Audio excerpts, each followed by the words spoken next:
Okay, I think we're ready to start. I appreciate it. I'd like to welcome everyone to HBG's Design Monthly Party for July.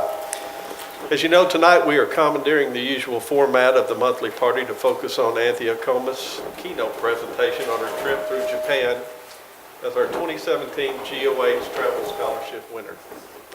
But before Anthea takes the stage, I have a few brief announcements. First, a quick happy birthday and happy anniversary to all of our employees who celebrated in July.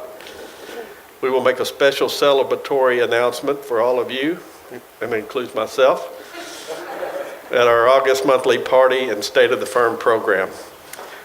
We will also be recapping our design dollars for July at the August party, so keep all of those It's a Good Day gratitudes and social media posts coming.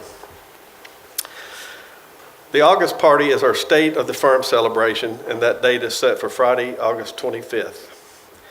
We will be live streaming with our San Diego office beginning at 8 a.m., 10 a.m. Central Time, originating right here from this lobby. Following the presentation, we invite all of you in Memphis to join us for a delicious catered lunch from A Movable Feast, and in San Diego, we will have a great brunch that is being planned for you. I'd also like to remind you that the applications for the 2018 GOH Travel Scholarship are now being accepted. The deadline to submit is September 30th. Application materials are available online and on the internet or at the front desk. To be eligible, you must have worked at HBG for 2 years by December 1st of this year. The jury is scheduled to deliberate in October, and this year's winner will be announced at our holiday party. And let me tell you, if you're on the fence about applying, I'm pretty sure you'll be hearing Anthea share her experiences tonight, and you will be inspired to plan your own journey. And we look forward to reading those applications. With that, let's turn our attention to the highlight of the GOH Travel Program, tonight's featured presentation. As many of you know, when we began the GOH Travel Scholarship Program, we sought to create a way for current and future HBG employees to connect with the legacy of our founding partners, even long after they have retired. I would like to ask Greg Mediateque, who has joined us tonight, to stand and welcome him and his wife, Judy Hall.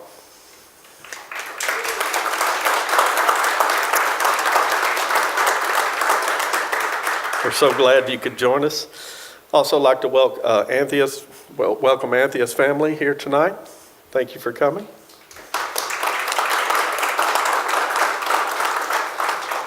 Greg and his partner Kirk Bobo founded the firm nearly 40 years ago, and their legacies live on in many aspects of the firm, but it is their personal legacies that we have chosen to honor through the special programs we have established in their names.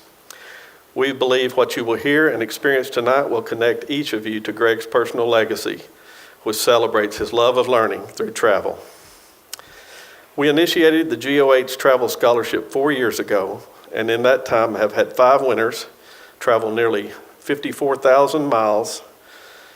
Anthea is our first GOH winner to travel to Asia, flying over 6,600 miles to reach her destination. I'd like to ask the past winners to please stand. Brandon, Thor, Emily, and Deidre.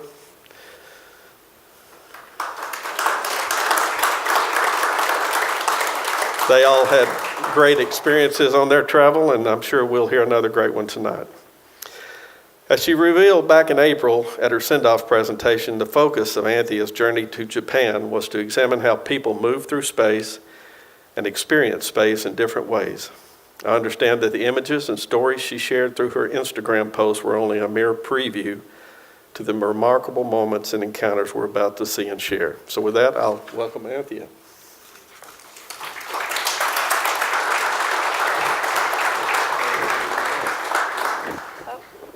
Can't do that.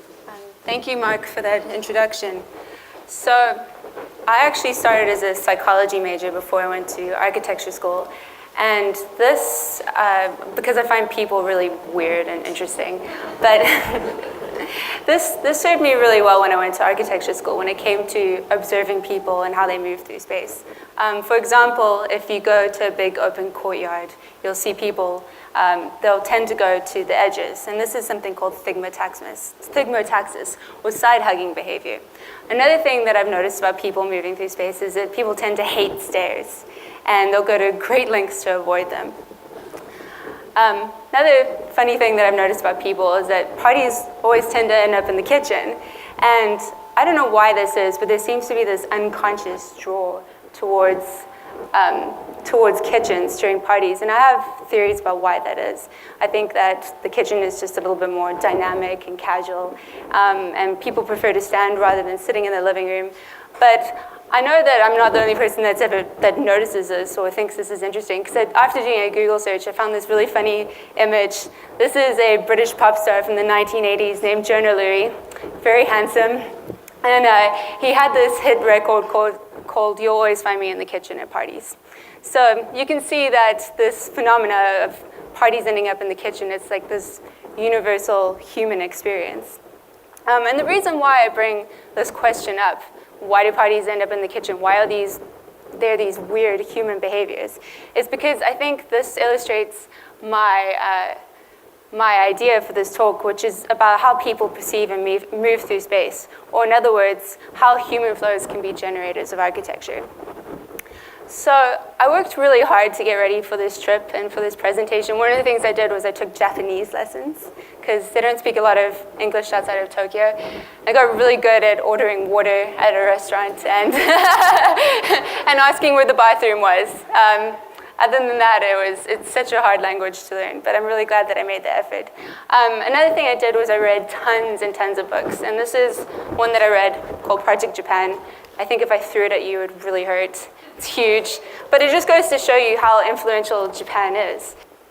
Japan has been extremely influential to many contemporary architects such as Frank Lloyd Wright, Richard Nietzsche, Mies van der Rohe, Le Corbusier. So for somebody like me who's an aspiring architect, it seems like the perfect place to go. So designing experience, that is our core value at HBG. And I think this is such an intriguing couple of words to string together. I have a Master of Architecture degree, and I find it really difficult to articulate what this means. What does it mean to design an experience? So this is what I wrote in my application essay. What does it mean to design an experience? Experience implies a visceral, emotional reaction to an event, piece of art, or space. The act of designing is a creative, intuitive one. In contrast, the act of analyzing uses a part of the brain that is antithetical to the creative, emotional hemisphere of your brain. Analyzing architectural experience is so challenging because it is more than just plans and sections. Architecture, like art, is created to be experienced, not explained. A successful trip to Japan will equip me to understand what it means to design experiences.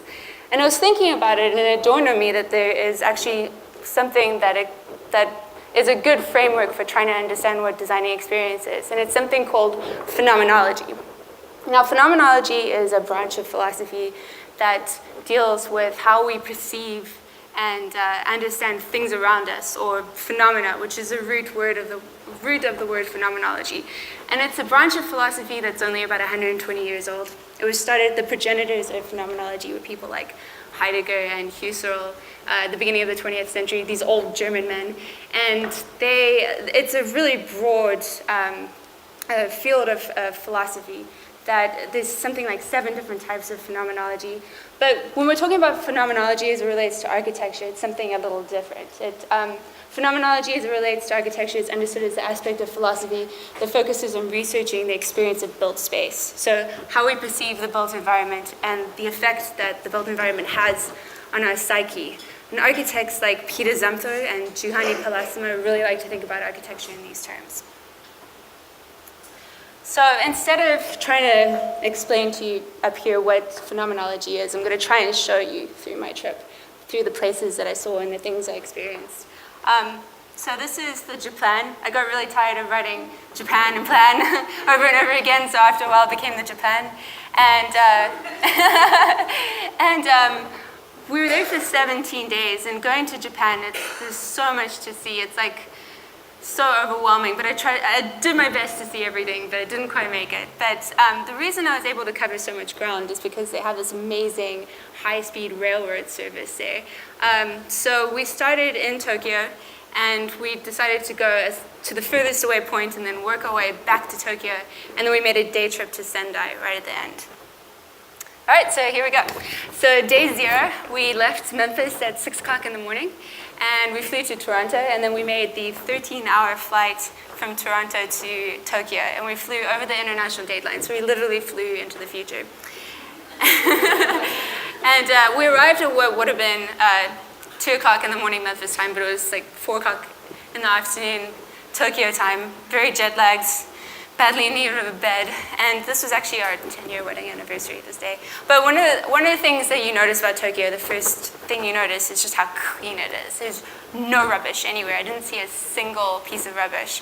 And if any of you watched the World Cup recently, you maybe had heard that anecdote about the Japanese fans cleaning up after the game. Even the games they lost, they would stay and clean the stadium. And that just tells you everything that you need to know about Japanese people. They're just incredible, the amount of respect that they have for everything. This is the high-speed Nozomi Shinkansen. That it can go up to 375 miles an hour, but normal operating speed is 200 miles an hour. And it's not like being in a plane. The seats are really big and comfortable. And so we got on this the next morning. We made the 5-hour-long journey down to Naoshima. This little clip is what you see when you're leaving Tokyo. Not the most attractive city. You'll see like these weird, like a shrine next to a cemetery, next to an apartment building, next to a big skyscraper. Because Japan has these really lax zoning laws, so the city's actually really ugly. But when you go looking for it, you'll find these moments of incredible beauty. So we made the 6-hour trip down to the Seto Inland Sea, and we were there to see the 3 islands of Naoshima, Toshima, and Inojima. And the history of these islands is that in the 60s and 70s, they had a big problem with depopulation, people just leaving in droves because of industries dying off and leaving. And then they also had a problem with illegal dumping. So their solution to the problem was to create these art islands, and they've been wildly successful, as I'm about to show you. So this was the ferry. And it was about a 20-minute trip to the first island of Naoshima, which is where we stayed. And you can see that red dot in the distance. That is this giant pumpkin. And it's by this really famous Japanese artist named, I don't know how to pronounce it, Yayoi Kusama. And she was actually one of the people that influenced Andy Warhol. So she's really, really famous, really well-known, respected artist. This image at the top, this is of the ferry terminal. This is by Sana. And it's difficult to tell in this picture, but it's these reflective mirrors that make up the terminal. And it's a pretty good metaphor for how architecture is approached on this island. It's just a subtle reflection of what's already there. A few feet from the ferry terminal is our first piece of architecture. And I was so excited when I saw this because I thought, yes, I at least have one thing to talk about. If everything else goes wrong, I've at least seen this. So this is this polyhedral pavilion by Sue Fujimoto. And from a distance, it looks like a levitating diamond. It's so beautiful. And it's made out of white painted steel mesh. And it attracts people to it like a moth is attracted to a lamp. People were just constantly coming up to it and walking around it and walking inside of it.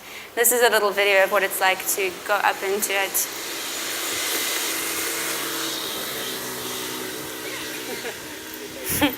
And you can see the inside of it, it's almost like this artificial topography that Sue Fujimoto talks a lot about when you listen to his talks. But this idea that you can sit wherever you want and make yourself comfortable and appropriate space any way you want. And also the idea of a diffuse membrane.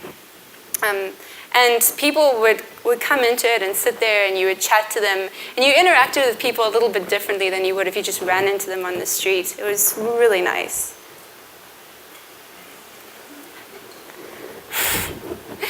This is our Airbnb. We had to take a bus to get to our Airbnb, and the owner of the Airbnb was a rapper and an artist. I didn't actually get to meet him, but you can see some of his art on the wall, and there were all these different people staying there. There was an Australian couple and a British couple, and it has that traditional Japanese feel to it. You sleep on the floor, which wasn't all that comfortable, and there's soji screens.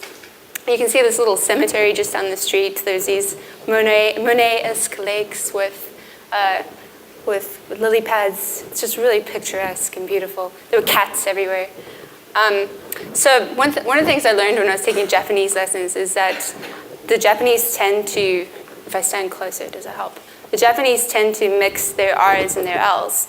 And so when you go to a restaurant, you'll see like the Japanese menu translated into English. And you can see there the first thing on the menu is hormone mix, several kinds of hormones.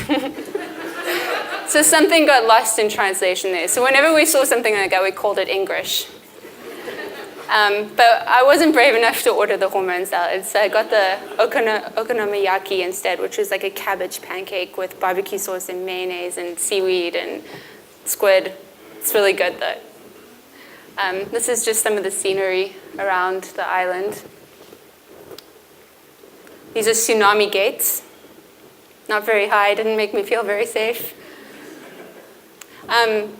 Unfortunately, I don't have much time to talk about these two buildings, but these are Ando buildings, the Chichu Museum and the Benesse House. And then just all around the island, there's these amazing pieces of art. You turn the corner and you see something else incredible, and it's like art and architecture heaven.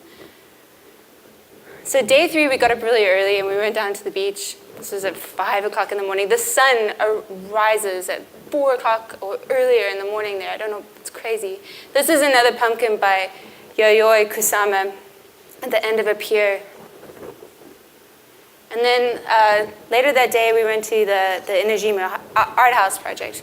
Inajima is the northernmost island of the 3 islands, and this was actually a production facility for granite. So they used to, hundreds of years ago, they would cut all the granite blocks and build the forts and castles around Japan.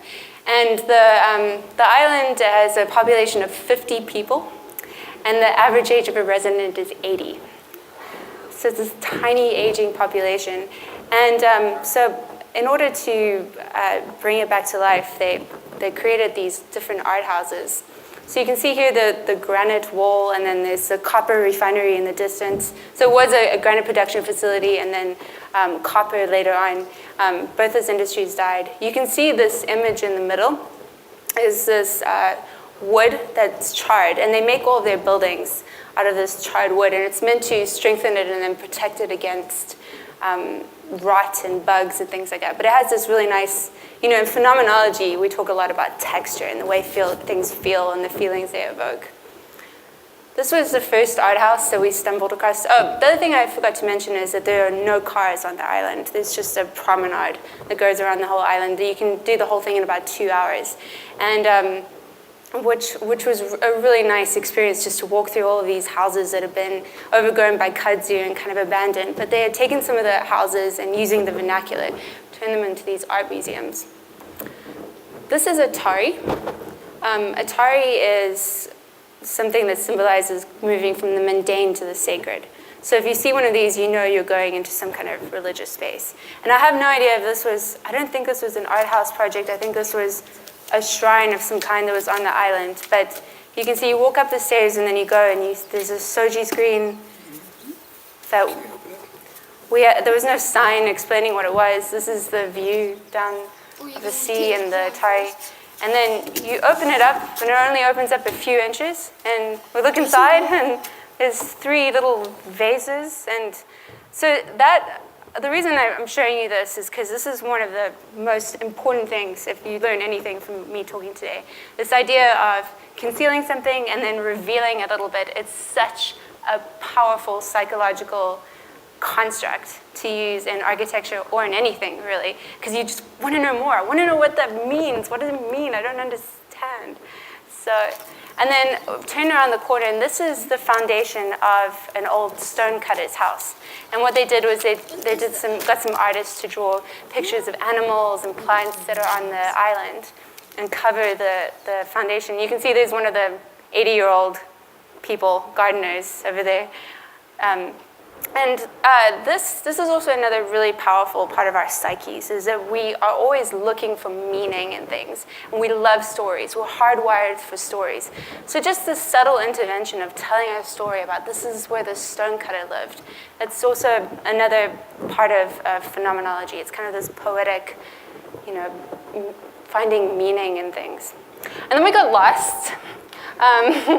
And we ended up on the beach, and we walked along the beach for 20 minutes, and finally got off and turned the corner and found this incredible garden that I had no idea was there. It was like this secret garden, and there was this greenhouse, and behind the greenhouse was a restaurant, and the restaurant is essentially a tent with a pizza oven, and it had this massive organic vegetable and flower garden, and they gave us a little wooden bowl, and we went and filled it up with tomatoes and basil and flowers, and then made our own pizza and ate it, and it was delicious. And the Japanese love Italian food. They love pizza, and they do it really well. Like, I had the best pizza of my life in Japan.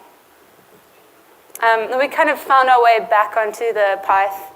You can see there's this gazebo and these cool acrylic panel art installations, but it's just a subtle, intervention into it's really treating the whole museum. Its whole island is an art museum, but it just helps you experience the place a little bit differently.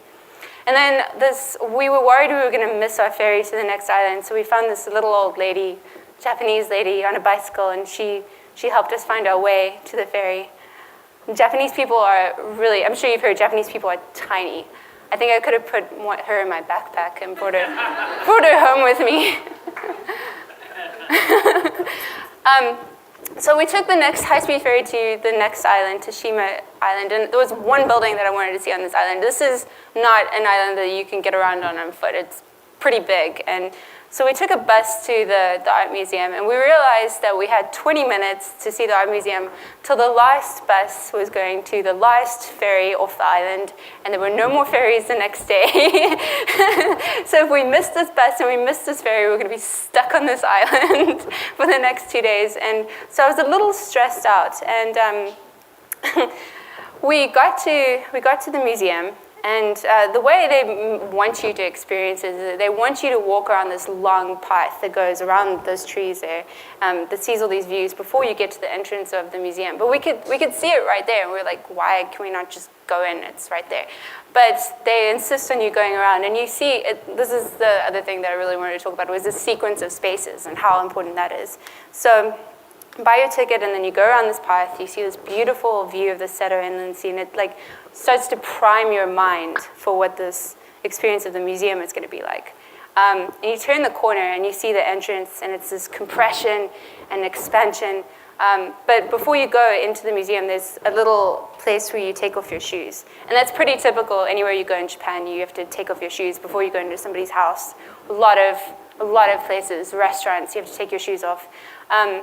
But this act of taking my shoes off, I could feel the ground when I went in there. And it was this incredible, concrete, but it had this plastic texture that was really nice. And I could feel the stress about missing the bus go down through my body and out into the ground. It was the strongest reaction I've ever had to a space in my entire life. It was beautiful. And the pictures don't do it justice. You just have to experience it. The light coming through and the way the breeze moves through it, and it feels like it amplifies the sight and just makes you experience it in a way you wouldn't before. And you can see there's this really thin ribbon hanging from there's two big openings, and they each have one. And this ribbon seems to just reflect the light and dance around. And there's this art installation with these little pools of water that come out of ceramic bowl, and then they pull up and then they disappear down these little holes in the ground. It was like they were alive. It just was this feeling of heightened senses, which is what phenomenology is all about. And then this is just the picture I took from the outside. The way they constructed this is they laid the foundation, and then they piled it with dirt, and then poured the concrete shell over it, and then excavated it.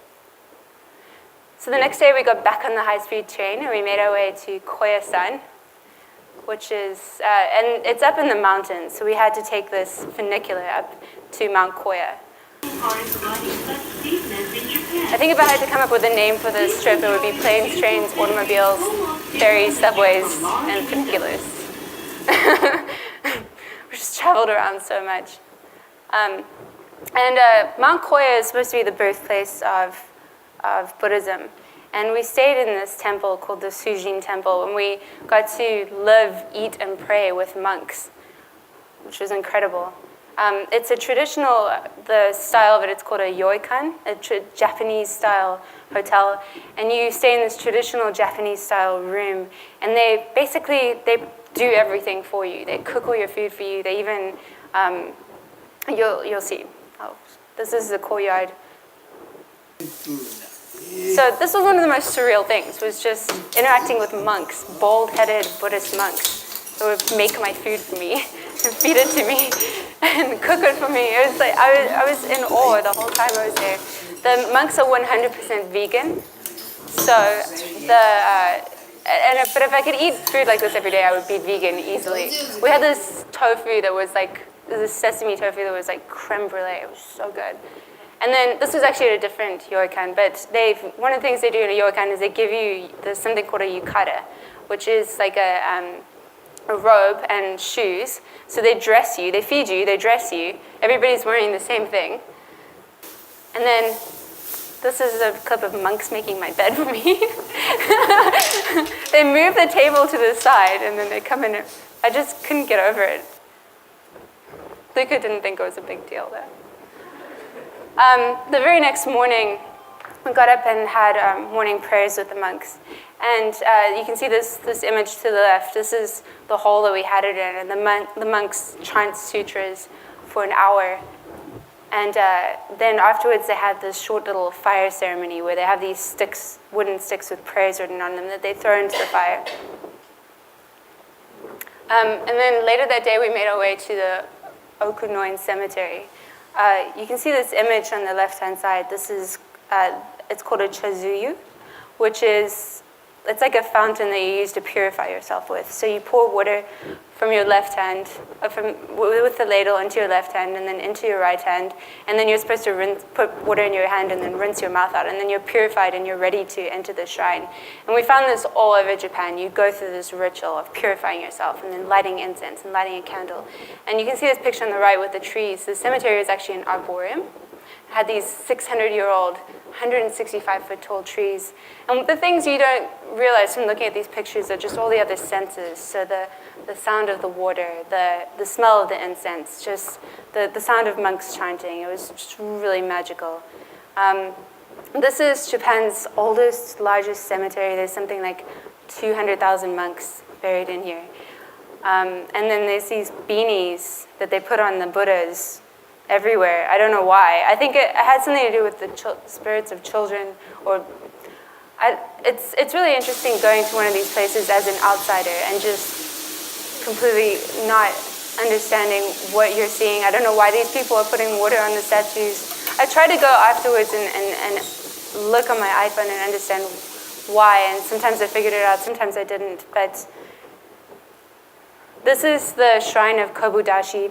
That picture on the right I really wasn't supposed to take, but I did. But it was beautiful. And there's not really photography allowed in a lot of these places. But he was one of the people that started Koya-san 1,200 years ago. There's this really nice quote from Benjamin Franklin, show me your cemeteries and I'll tell you about your people. And I think this is just a really good reflection of what they're like. This is the way back down Mount Koya, down the funicular again. And then we made our way to Kyoto. This is Kyoto Station. It is huge. It is part train station, part museum, part mall, everything. Kyoto is the cultural capital of Japan. This is the hotel that we stayed in that was really close to the train station. It's called Hotel Anteroom. It's a contemporary concept art hotel. The entrance of this hotel is a sculpture museum. The reception area is an exhibition space, and the guest rooms are galleries. So each room is slightly different. And according to the website, I'm supposed to feel like I'm staying in an artist friend's web house. But the Japanese are kind of short on space, so they make use of every little square inch. So you can see the closet is like hangers on the wall. The towels are sort of shoved into the wall. It's pretty clever. The following day, we went shrining. And who just go to, I thought that going up to shrine after shrine after temple, that I would get really tired and burnt out on it after a while, but every shrine was a completely different experience. Like this one, the building in the middle, the entrance in the middle at the bottom, you would go down this path into the basement, and you were supposed to be entering the womb of the Mother Buddha, and it was completely pitch dark. You couldn't see anything, and the only way you could make your way around was with this wooden beaded rail that would help you find your way. And then there was this big stone which was dimly lit from above, and you were supposed to put your hand on it and make a wish. But I can't tell you what my wish is, because it's like birthday wishes, I guess. If I tell you, it won't come true. But it was just a really interesting sensory experience. It didn't involve sight, which is another part of phenomenology, is that there tends to be this bias towards vision, and all these other senses get neglected. This is the street outside of the shrine. Just you can see the second picture is just this little girl who's so interested in us and wanted to take a picture with us. And the girls on the right, they're dressed like geishas, but it's just costumes. So everybody, all the Asian tourists in Japan will rent kimonos and go visit the shrines. It's pretty cute. But they are real geishas. They're stalked by paparazzi like they're movie stars. This is another temple we went to, Kodoji. There's this really famous Zen rock garden that we saw. And then we had this one really nice afternoon where we went to see the Arashiyama Monkey Park. And then we went to an owl cafe. In Japan, they have owl cafes, cat cafes, hedgehog cafes. You can get a cup of coffee and go pet an owl.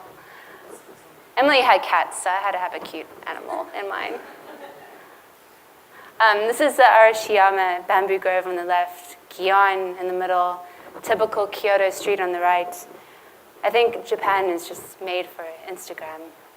And then this is just a typical walk through Kyoto. It's just to try and illustrate that there's like weird contemporary building next to a chazuyu, next to a shrine. You go through the shrine, and then you're through a torii, and then there's another weird apartment building again. It's just this mixture, hodgepodge of everything. Fushimi Inari, this is one of the iconic places to go to in Kyoto. It's a couple thousand years old, and these torii were, they articulate this 3-hour-long path up the mountain, and they were donated by businessmen over the years as a sacrifice to the god of Inari, who is the god of rice in Japan. This is just a video of what it's like to walk through and experience the space. The light that comes through when it's refracted off the orange is really interesting. And then you can see in the middle of the frame, it's a little unclear, but there's this fox, the little fox statue, and everywhere up the path are these little fox statues everywhere, and these shrines. And you can see all the lichen and the moss. It was amazing. It was like candles and incense.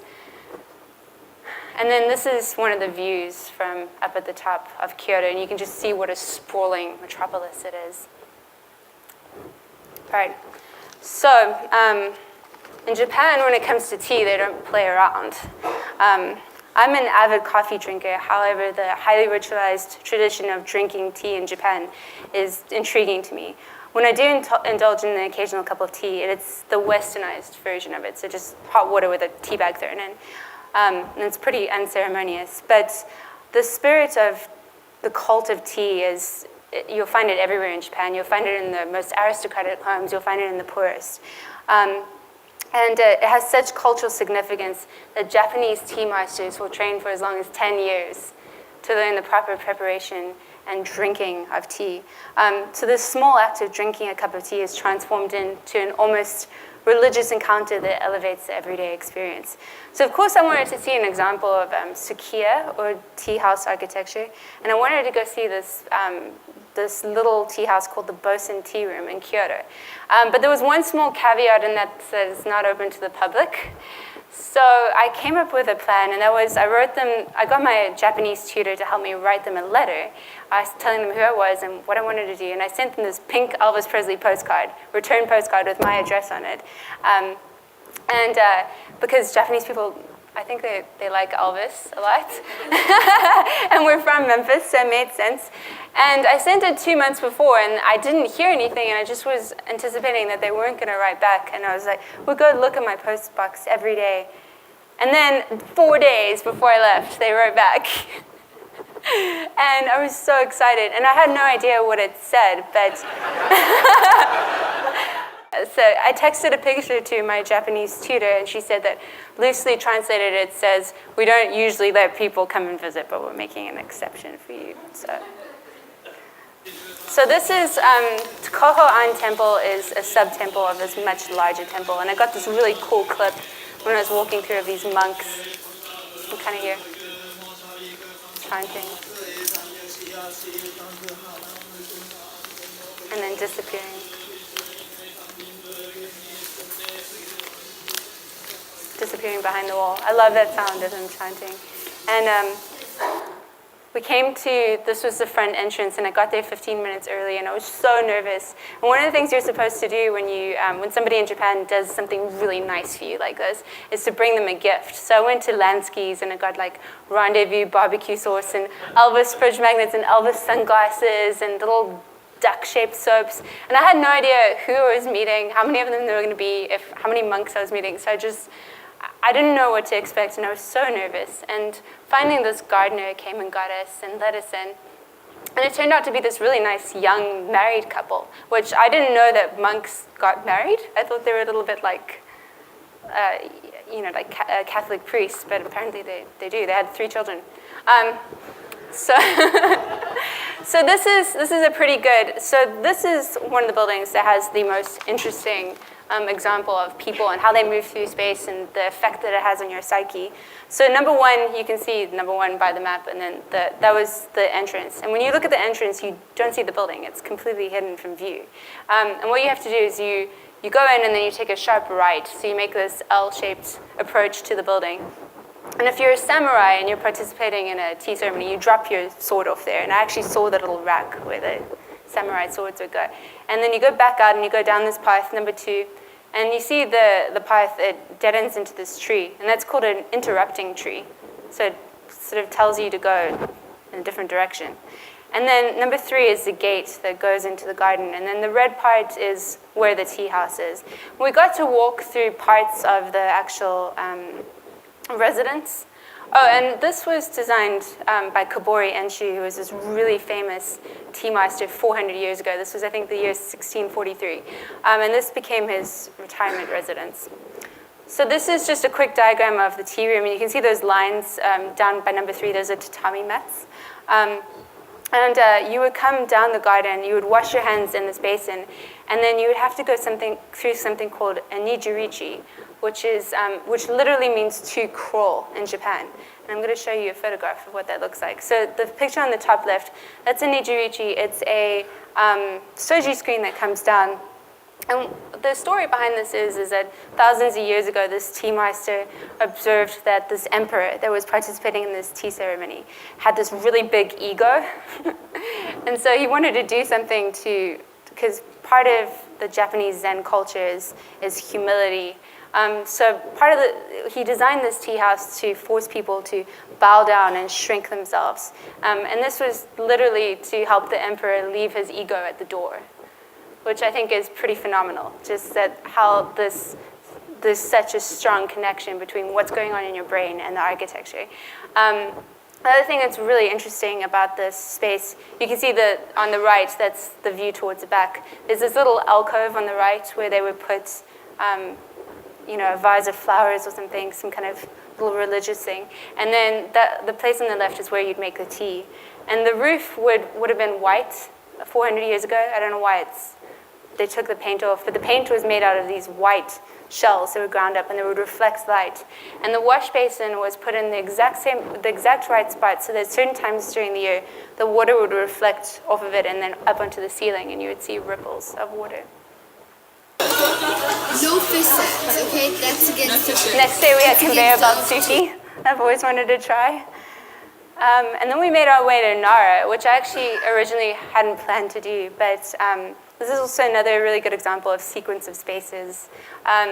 there are deer all around, and these are considered the guardians of this particular Buddha. This is the first sequence that you go through the south gate. This is the view when you're inside and you're looking up. There's just these huge statues on either side. Very impressive. And then this is the structure that the big Buddha of Nara is in, and it's supposed to be the biggest wooden structure in Japan or in the world. It's huge. And then you light incense, once again going through that ritual, lighting incense, and then going into the building.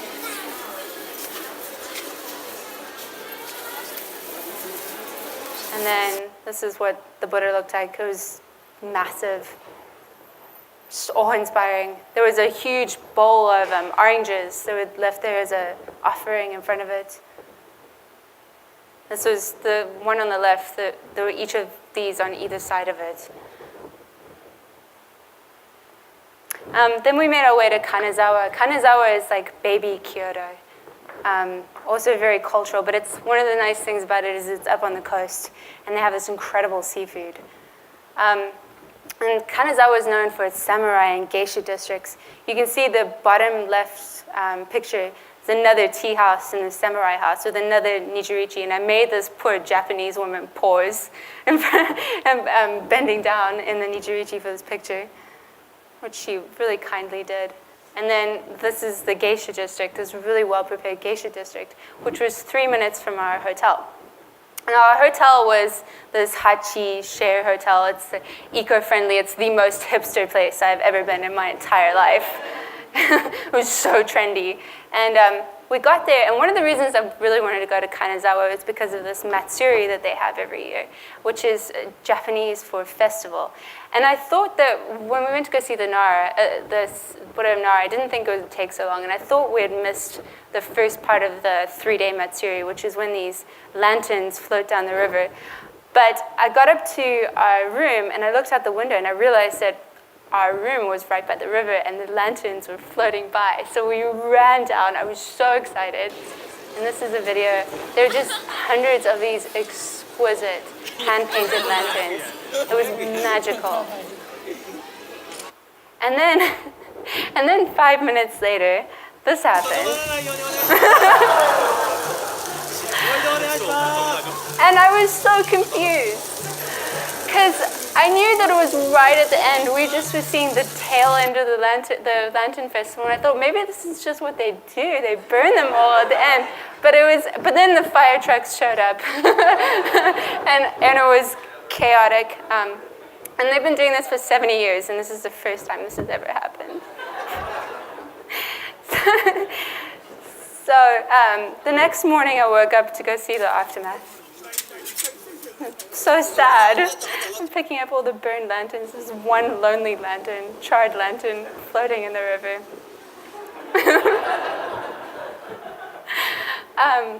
And then we made our way, we went and explored downtown Kanazawa, which is just this concentration of amazing architecture and Japanese culture.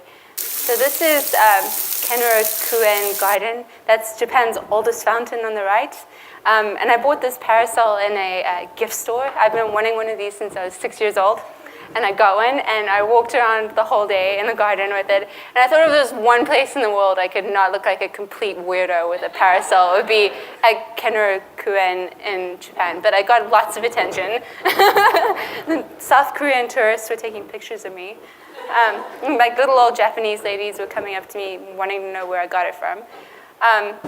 And this is the Kanazawa Castle across the street. This is part of the Matsuri that was going on.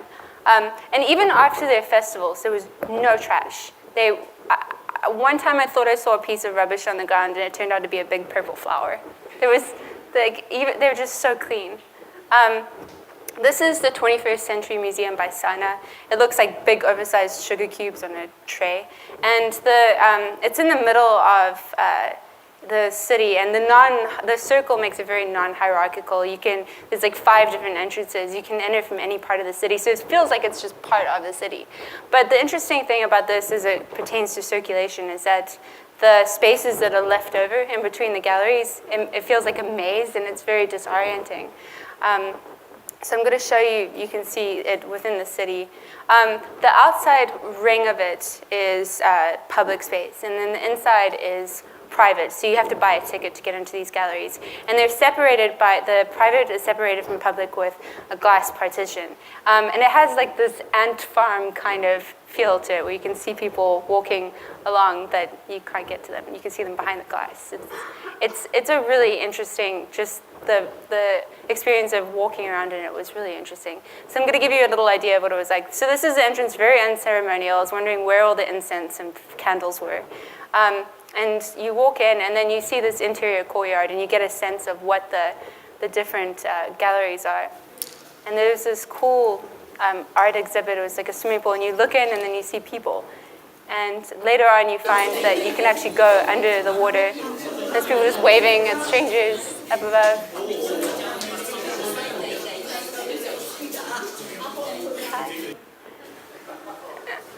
And then this is just, typical, like, trying to show you that feeling of the ant farm, if that makes any sense. It also felt like a sundial, like a giant sundial, like the way the lights would come through the spaces.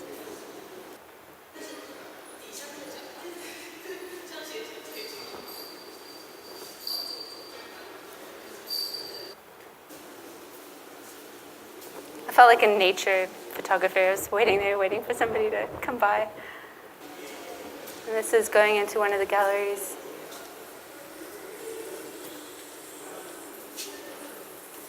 I wasn't supposed to film this, but I did anyway.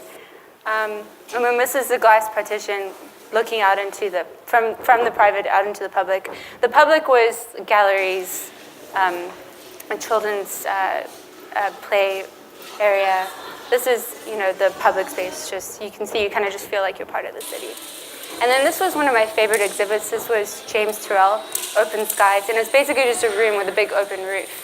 And so throughout the day, you would see the lights coming in, and you become aware of all the different colors of light and the way it changed, and in a way that you weren't aware of before. And I feel like this is another big part of phenomenology, is just making people aware of things that they weren't aware of before. And then across the street was the D.T. Suzuki Museum.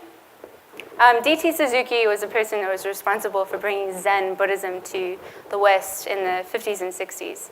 And the layout of the building is really simple. You go down a long passageway, there's an exhibit, you're supposed to learn about him and about Zen Buddhism, and then you go into this contemplation space where you think about what you've learned. And I actually learned something pretty remarkable while I was there. I had an epiphany. So you go down this long path, and then you go into the exhibition space. And one of the things I learned was, I saw this photograph of D.T. Suzuki and this old white man, and I read the caption, and it said D.T. Suzuki and Martin Heidegger. And Heidegger was I talked about him earlier, one of the progenitors of phenomenology. And they knew each other, and they had read each other's books. And I found this crazy anecdote. If I understand this man correctly, this is what I've been trying to say in all my writings. German physician Martin Heidegger on Zen master D.T. Suzuki. So he's saying that there's this big overlap between phenomenology and Zen Buddhism. I mean, if you think about it, it's all about becoming more aware of what's around you and what you're experiencing. And this is the contemplation space, the water garden. There's this girl, very photogenic.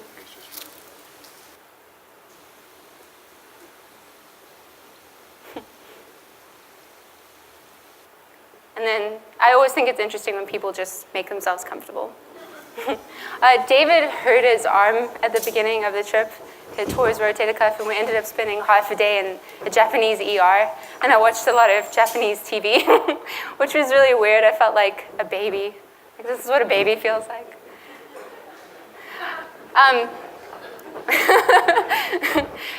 When I think of Tokyo, this is what I think of. It's just the amount of people. It's like shoals of fish. It's so overwhelming. We stayed in Ikebukuro, which is kind of this interesting sort of kitschy, seedy part of of Japan, of Tokyo. And there was this big pink building called Cinema Rosa. And it became my friend because whenever I got lost in this neighborhood, I would just look for this big pink building, and then it would help me reorient myself. It had a golf driving range on top. This was the yoikan that we stayed in. And they had a beer vending machine. Actually, they had beer vending machines all over Japan, which I really appreciated. They should do that here. And then this was this hole-in-the-wall ramen restaurant that we went to. Tokyo has 160,000 different restaurants, and for some reason we kept ending up in this same ramen restaurant every night because just trying to get around Tokyo is so difficult and overwhelming, and so we just ate in, even though there were all these amazing places to go, we just ended up, but it was really good. I love ramen now. I didn't know I liked it before. This is Omete Sendai Hills in Tokyo. I'm showing this to you because I feel like this is the opposite of phenomenology. This is like what phenomenology isn't, which is about, not that there isn't value in these buildings, but they're these really ritzy, like Louis Vuitton, Prada, Stella McCartney buildings that sell really expensive shoes. And it seems to me, it just felt like it was all about the visual. It's all about what it looked like and not really about all these other things I've been talking about. And but at the end of it, at the end of the street was this amazing Kengo Kuma museum that we got to see. That had Kabori Enshu tea utensils in it. So it felt like they were like these priceless tea ornaments, which just goes to show you how amazing it was that we got to experience that tea room. Oh, so I forgot to mention we had tea in there. We actually had tea in the tea house with a monk. So this is my last building that I'm going to talk about. So this is the Sendai Mediateque by Toyo Ito. I had to take a train for an hour and a half from Tokyo to go see this.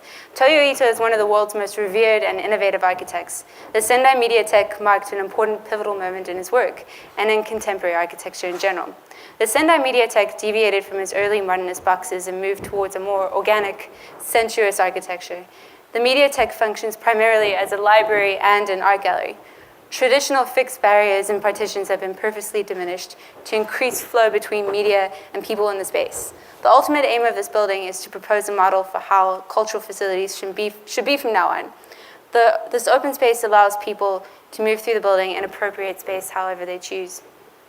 So the reason I chose this building is because I feel like these big boxes, big homogeneous spaces, are what we grapple with as designers every day, and we're trying to figure out how to create an experience in them. And I felt like this is just such a phenomenal building. He did such a good job of this.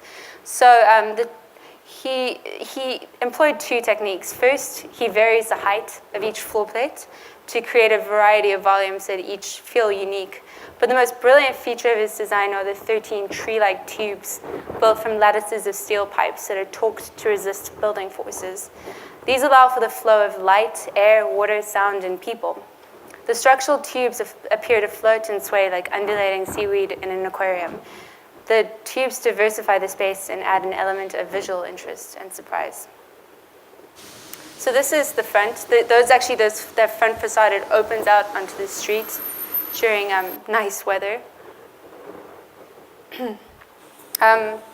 2,000 people come here daily. There were tons of people here. People really use this space. And it has this lively atmosphere that encourages people to meander through in an intuitive, free-flowing manner. In the architect's words, the building is encountered like a Japanese garden, where space comes into being as the sum total of the sequences experienced by a person walking through it. This building, so like I said, I think is just a really good one for us to look at. And I'm just going to walk you through some of the spaces. So this was looking up through one of the tubes. And this, being able to look up through the tubes and see other people and see the other floors all throughout the building, it made you feel like you weren't in a building with 7 different floors. It felt like one big space. I don't know how to explain it. And it did have a very strong visceral feeling when you walked in. It was this like soothing type of feeling. And people really like to stay towards the front by the street, just sit. And this is a shot of a person that you can see on another floor reading. This is coming down one of the tubes that has a staircase in it. So some of the tubes have elevators, some have staircases, some have services. He makes use of them in different ways, but he tends to concentrate all the circulation for people towards the front, towards the street. Japanese people have this amazing ability to sleep anywhere. I saw them, and then 5 minutes later he woke up. So cute. This is an exhibition of, in 2011 there was a tsunami, but the building survived just fine because of the way it's structured. But these are pictures of some of the damage. And then right after we came back, there was an earthquake about a week later. And poor Japan just gets pummeled constantly. This is an example of one of the curtains. So the idea of breaking down barriers, but when you do need privacy or you do need a separate space, you just, instead of hard walls everywhere, you use a curtain. And I saw this in several different places throughout the building. This was going up a different elevator. I love this. I love being able to see all the floors as I was going up and down. This is one of the top floors where there was an art school. It gets kind of messy because there isn't like a good program to put things away. Almost there. This is an art gallery, one of the floors. And then this is one of my last shots. This is a good cross-section through the whole building, and you can see the different size of the spaces and the different treatment of the ceilings and how each space has a little bit of a different feel. It goes all the way down into the lobby and then the parking garage at the bottom. And these lattice tubes, they went all the way down even into the parking garage, which I thought was really cool. It felt like the building had this kind of integrity, that even this beautiful form was all the way down in the parking garage. And this is looking up through that into the tube from the parking garage. So meanwhile, back in Tokyo, when Mommy was away,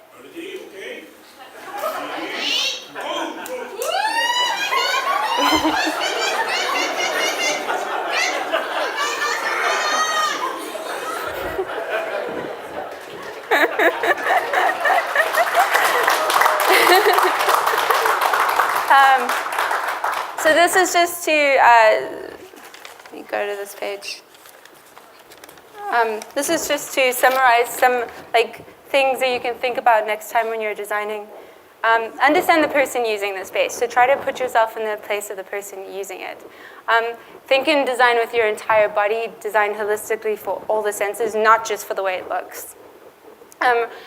Design for peripheral perception, which integrates us with the space rather than focused vision, which pushes us out. Pay attention to things as they appear. That is which is hidden is never captured. So thinking of that little temple that I saw at the beginning where I saw a little bit and then it was, it was hidden and then it was revealed. And then human beings inhabit the world as travelers, not as occupiers of a specific space. Let the flow of humans inform the architecture. So instead of imposing how people should move, maybe think about naturally how they do it and think of it poetically. So what I've learned from phenomenology is that one has to think with their entire body, that the body is a means of communication with the world. Phenomenology is a philosophical basis for understanding basic theories of perception and psychological analysis and obtaining a complete sensorial spatial experience. But the ironic part of trying to analyze how to design an experience is that the academic knowledge of architecture can sometimes hold one back when designing. Overanalyzing and overthinking can become paralyzing when trying to design, create, and invent. Perhaps this is because of the way our brains are structured. One hemisphere analyzes, the other creates. The creative act of architecture goes beyond historical and technical knowledge. Who knows where inspiration comes from? So basically I'm trying to say, don't overthink it. It's good to know all this stuff, but just design a little bit, design poetically when you're thinking about these things. And that's it. Thank you so much. I'd like to thank HPG for this incredible opportunity. This is just a testament to what an amazing firm this is. And thank you for David and Luca for tagging along with me and keeping me company. And Mom and Dad, thanks for coming. And that's it. Thank you.